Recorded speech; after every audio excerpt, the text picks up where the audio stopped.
Osnutek odloka o prestavitvi sedeža Agencije za radioaktivne odpadke iz Krškega v Ljubljano je bil javno objavljen. V 30 dneh na ta osnutek ni prispela nobena pripomba, tudi s strani Mestne občine Krško ne. Zato odločno zavračam namigovanja, da je vlada to naredila potihoma.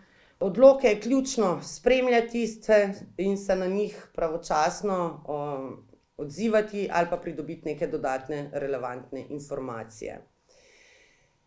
Poslovna enota Ravta v Krškem ostaja, kar je pomembno v tem trenutku poudariti, je pa delovanje Ravta podvrženo posebnim pravilom glede jedrske varnosti, zato je nujno, da se vsi akterji skupaj vključijo v iskanje rešitev.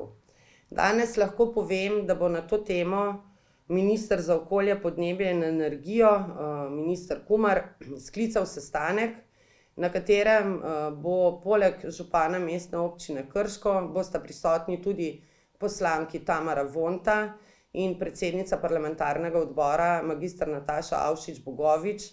In jaz absolutno verjamem, da bojo skupaj našli neke ustrezne rešitve. Kar se lokalne skupnosti tiče, lokalna skupnost si želi fizični sedež, ne pa tako, kot je bilo to do sedaj urejeno, če lahko karikiram, neki poštni predal. Stališče lokalne skupnosti je jasno, ni spregledano in mora biti upoštevano.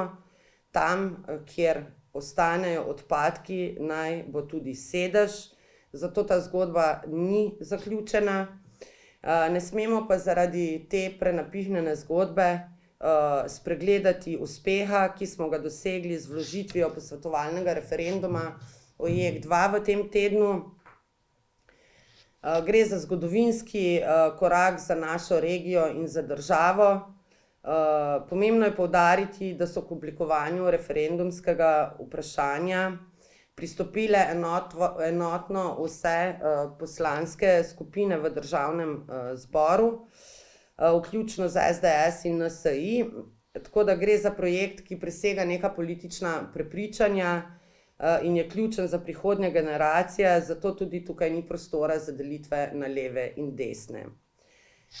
Zdaj se moramo pa tudi mi na lokalni ravni odločiti, ali bomo politično iskali točke preko družabnih omrežij, kot smo jih iskali v zgornjem primeru, v primeru sedeža Ravta, in s tem negativno vplivali in rušili zaupanje lokalne skupnosti, ali pa bomo s resnostjo pristopili k tako pomembnem projektu, kot je skupaj pristopili k tako pomembnem projektu, kot je umeščanje JEK2 v naše okolje.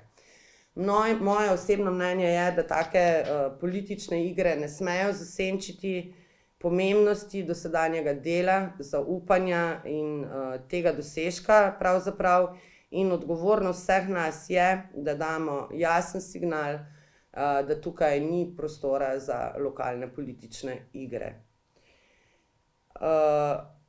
Zato je zdaj ključnega pomena, da z vso resnostjo in energijo pristopimo k razvojni strategiji regije in same občine. Predlagam, da iz predala vzamemo zaprašeno zeleno knjigo Strategija Mestne občine Krško 2040+ in začnemo prepotreben dialog z lokalno skupnostjo.